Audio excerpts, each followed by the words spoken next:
ये सबसे पहले यह कथा महादेव जी ने पार्वती जी को सुनाई, और पार्वती जी को सुना रहे थे तो उस समय सुखदेव जी ने यह कथा सुन ली थी। सुख रूप में थे, वो तोता के रूप में ही थे। ये तोता जो था, इसके जन्म की कथा ये है कि ये राधा जी का तोता था। और जब उद्धव जी ने कहा कि भगवान तो गोलोक चले गए, राधा जी ने कहा फिर हमारा मृत्युलोक में क्या काम है। सो उन्होंने भी मृत्युलोक को छोड़ने का मन बनाया। तोता ने कहा, पोपट ने कहा हम भी चलेंगे आपके साथ। तो राधा जी ने कहा नहीं, ना कोई साथ में आता है ना कोई साथ में जाता है। तुम हमारे प्रिय हो और हमारे प्रिय श्री कृष्ण थे। मैं श्री कृष्ण से प्रेम करती हूँ, तो तुम मेरे प्रेमी के लीला चरित्र का विस्तार करो, इसको आगे बढ़ाओ, जन जन तक पहुंचाओ। कैसे पहुंचाऊंगा, मैं तो पोपट हूं, तोता हूं। का कोई ना कोई निमित्त बन जाएगा, तुम उड़ो, उड़ करके जहां बैठने का स्थान मिल जाए वहीं तुम्हें मिल जाएगा। सो उड़ते उड़ते वो तोता, राधा जी का तोता बड़ा प्रिय था। गाढ़ानुराग निर्भर भंगुराया कृष्णेति नाम। एक बार वो तोता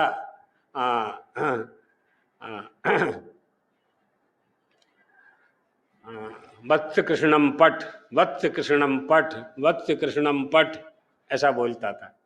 बेटा कृष्ण का नाम लो, पढ़ो।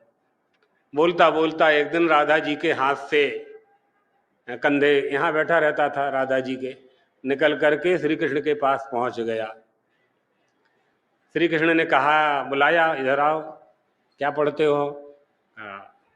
वत्स कृष्णम पठ। किसने पढ़ाया? माता जी ने पढ़ाया है। कौन है माता जी? मैं नहीं जानता, इतना जानता हूँ। भगवान ने ध्यान लगाया, समझ गए राधा जी ने पढ़ाया है। तो उन्होंने कहा नहीं बेटा, ऐसा नहीं पढ़ना है, ऐसा पढ़ना है वत्स राधा कृष्णम पठ, वत्स राधा कृष्णम पठ। ऐसे ही पढ़ने लगा। तोता को जैसा सिखा देते हैं वैसा ही वो बोलता है। पोपट को जो आप सिखा देंगे। घर में पोपट को रखते हैं पिंजरे में, लोग दरवाजे में रख देते हैं। कोई भी आता है तो जैसे ही वो आता है तो वो पोपट बोलता है राम राम राम राम राम राम। उसको सिखाया गया है कि कोई आए तो राम राम बोलना है। बोलता था। बहुत देर तक श्री कृष्ण के पास रहा वो तोता, वापस लौट करके नहीं गया। तो राधा जी ने कहा सखियों से, देखो तोता कहाँ चला गया, पोपट कहाँ चला गया। खोजते खोजते खोजते श्री कृष्ण के पास पहुंच गईं गोपियां। ये तोता हमारी महारानी का है, राधा रानी का है। तो उन्होंने कहा, श्री कृष्ण ने कहा कि तोता तो किसी का नहीं होता है, तो जंगल में भ्रमण करने वाले पक्षी हैं। तो अभी हमारे पास है तो हमारा ही है और हमारे पास ही रहेगा, अभी आपके पास नहीं जाएगा। तो विवाद होने लगा, बातचीत होने लगी, वाद होने लगा। हाँ, तो गोपियों ने कहा, सखियों ने कहा, राधा जी की सखियों ने कहा, इसी से पूछ लो कि किसका है, तोता से ही पूछ लो कि किसका है। तो तोता ने कहा कि मैं हूं तो राधा जी का। बड़ा सुंदर श्लोक है। तो हूं तो मैं राधा जी का, लेकिन मेरा दुर्भाग्य है कि उनके हाथ से हमेशा उनके कर कमल पर बैठा रहता था, उनके हाथ पर बैठा रहता था, कंधे पर बैठा रहता था। लेकिन इस समय मैं उनके हाथ से च्युत हुआ हूं, अर्थात उनके हाथ का साथ मैंने छोड़ा, तो श्री कृष्ण के पास आ गया हूं। तो श्री कृष्ण ने कहा कि पोपट खुद कह रहा है कि राधा जी का हूं, तो राधा जी का ही होगा, ले जाओ तुम लोग अपनी महारानी के पास ले जाओ। मनोविनोद की बातें ऐसी खूब। सो राधा जी ने उद्धव से कहा हम मृत्युलोक में नहीं रहेंगे, और तोता से कहा कि तुम हमारे प्रियतम का प्रचार प्रसार करो। तो तोता उड़ा तो कैलाश पहुंच गया। कैलाश में घूमते घूमते नारद जी आ गए और नारद जी ने पार्वती जी के साथ महादेव का विवाह हो चुका था। सो माता जी से पूछा कि आप माता जी महादेव के साथ ठीक से रह रहे हैं, आपका गृहस्थाश्रम का धर्म ठीक चल रहा है, कोई कष्ट तो नहीं है? पार्वती जी ने कहा क्या कष्ट होना है? नहीं नहीं, महादेव ने आपको सब कुछ बता दिया होगा, रहस्य से रहस्य गूढ़ाति गूढ़ उपदेश उपदेश आपको कर दिए होंगे। तो माता जी ने कहा हाँ कर दिए। कहा अमर कथा सुनाई कि नहीं सुनाई? बोले नहीं, अमर कथा तो नहीं सुनाई, महादेव जानते हैं अमर कथा।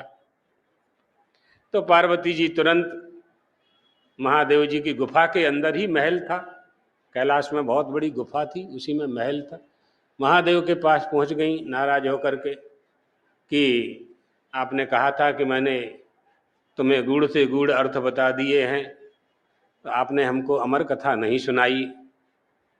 तो महादेव ने कहा कि अच्छा नारद जी आए थे क्या? नारद जी का काम ही यही था, लोगों को अच्छे काम में लगाना। महादेव समझ गए। कहा चलो बैठ जाओ, अभी सुना देते हैं, अभी शुरू करो चलो।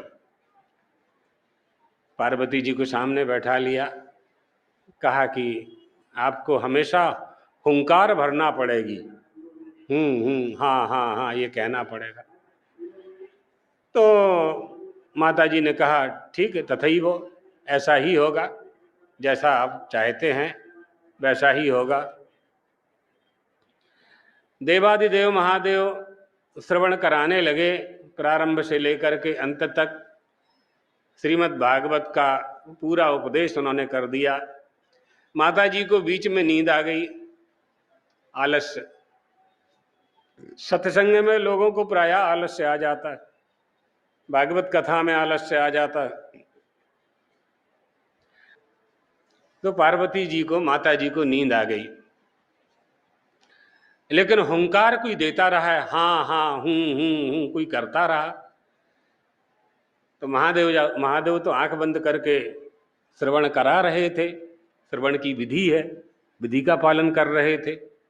और जैसे ही उन्होंने कहा कि वृंदावन बिहारी लाल की, माता जी की नींद खुल गई। उसके पहले महादेव की नींद खुल गई, महादेव की समाधि खुल गई थी। क्या हुआ? बोले आप सो रही थी? बोले हाँ। कथा सुनी? बोले नहीं, थोड़ी, हाँ शुरू की, प्रारंभ का थोड़ा सुना, और पूरी कथा? बोले मैंने नहीं सुनी। तो हुंकार कौन भर रहा था? मुझे नहीं मालूम कौन भर रहा था।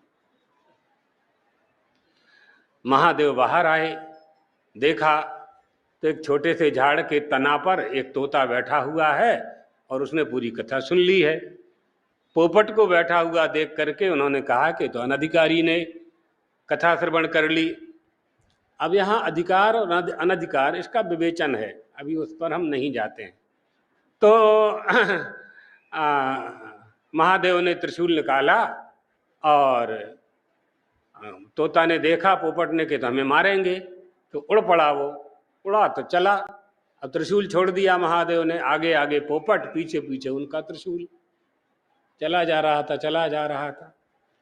वेद व्यास जी अपने आश्रम में बैठे हुए थे, उनकी पत्नी थी, 2-3 नाम है उनका, बिटका देवी भी एक नाम था उनका। सो वो अपने पति से कह रही थी कि बुढ़ापा आने वाला है, हमें संतान नहीं हुई है, पुत्र होना चाहिए, गृहस्थाश्रम में बेटा बेटी कुछ ना कुछ संतान होनी चाहिए, सो हमें पुत्र प्राप्ति का आप वरदान दीजिए। तो उन्होंने कहा कि अभी और काम थोड़ा सा शेष है लेखन का, वो हम पूरा कर लेते हैं, फिर भगवान की जो इच्छा होगी सो होगा। ऐसा कह ही रहे थे और यहाँ तोता उड़ता हुआ चला जा रहा था प्राणों की रक्षा के लिए, और पीछे पीछे महादेव का त्रिशूल चला आ रहा था। उसी समय बिटका देवी को जमाई आ गई, वेदव्यास जी की पत्नी को। तो अपना जैसे ही उन्होंने मुंह खोला और महादेव का त्रिशूल वहीं से वापस आ गया। ऋषि पत्नी है और स्त्री है, स्त्री का वध नहीं करना चाहिए, तो त्रिशूल अपने आप वापस लौट करके कैलाश आ गया और तोता अंदर चला गया और गर्भ में जाकर के बैठ गया। पोपट बैठ गया।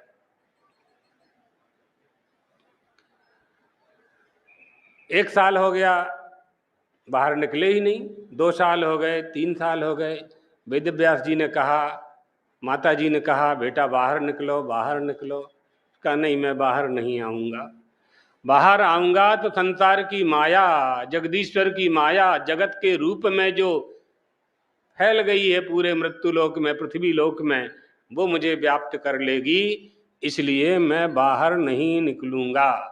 मैं यहाँ अच्छी तरह से परमात्मा का ध्यान कर रहा हूँ, आनंद से बैठा हुआ हूँ, भजन कर रहा हूँ, यहाँ कोई विघ्न नहीं है। जैसे ही बाहर जाऊँगा तो बाहर क्या है, हमारी जो इंद्रियां हैं वो बहिर्मुख हैं और मन बहुत चंचल है मनुष्य का। तो मन की चंचलता और इंद्रियों की बहिर्मुखता और विषयों को प्राप्त करने की लालसा जीव को पथभ्रष्ट कर देती है। जो उसका लक्ष्य है उसको प्राप्त कराने में सबसे बड़ी बाधा जो उत्पन्न होती है वो है मन की चंचलता और इंद्रियों की बहिर्मुखता। परमात्मा ने मनुष्य का शरीर बहुत सुंदर बनाया है, बहुत ही सुंदर। परमात्मा का साक्षात्कार करने की सक्षम बुद्धि परमात्मा ने केवल मनुष्य को दी है, कोई कमी नहीं है इसमें। लेकिन इसके साथ एक गड़बड़ी तो हुई है, मनुष्य के साथ एक गड़बड़ी हुई है, अन्याय भी कह सकते हैं। एक अन्याय इसे के साथ हुआ है। परांचिखानी व्यतरण स्वयंभू, इसकी इंद्रियों को बहिर्मुख कर दिया है। आंख बाहर का ही देखती है, बाहर ही इसकी प्रियता है। कर्णेंद्रिय में बाह्य शब्द की ही प्रियता है। नासिका सुगंध ही लेना चाहती है, रसना रस ही प्राप्त करना चाहती है। प्रत्येक ज्ञानेंद्रिया, प्रत्येक कर्मेंद्रियां अपने अपने विषय का भोग करना चाहते हैं, करते भी हैं। बहिर्मुखता के कारण, चंचलता के कारण, वासना की लालसा को पूरा करने के कारण, देश दिक् काल व्यापनी माया से प्रेरित होने के कारण ये मनुष्य अपना वास्तविक स्वरूप छोड़ देता है और इंद्रियों के अनुसार चलने लगता है। इंद्रियों के अनुसार चलने लगता है। आपके पैर जहां आपको ले जाते हैं वहां आपको नहीं जाना है, आपको जहां जाना है वहां आपके पैर आपको ले जाएं, ये होना चाहिए। उसी को प्रत्येक इंद्रियों के साथ जोड़ लो। अब आप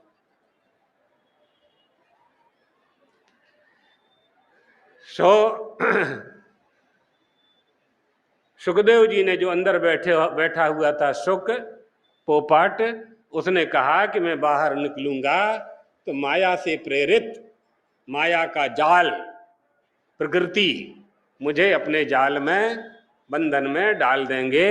अविद्या का आगमन होगा, अविद्या काम कर्म दोष से मैं अभिभूत हो जाऊंगा और अपने मूल स्वरूप को छोड़ दूंगा।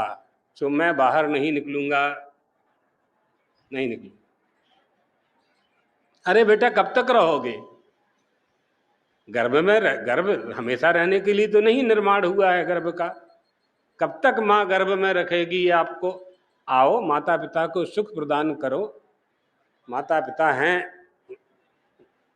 उन्होंने अपना कर्तव्य किया, अब आपको अपना कर्तव्य करना है।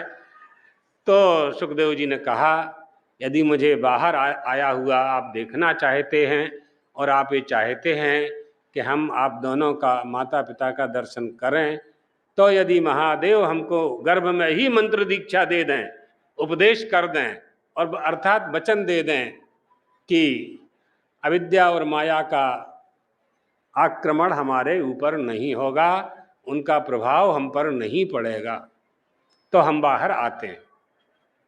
तो वेद व्यास जी ने महादेव से प्रार्थना की, महादेव ने उनकी प्रार्थना स्वीकार की और वचन दे दिया, आशीर्वाद दे दिया, अर्थात वरदान दे दिया कि माया का प्रभाव तुम्हारे ऊपर नहीं पड़ेगा, अविद्या का, वासनाओं का प्रभाव तुम्हारे ऊपर नहीं पड़ेगा।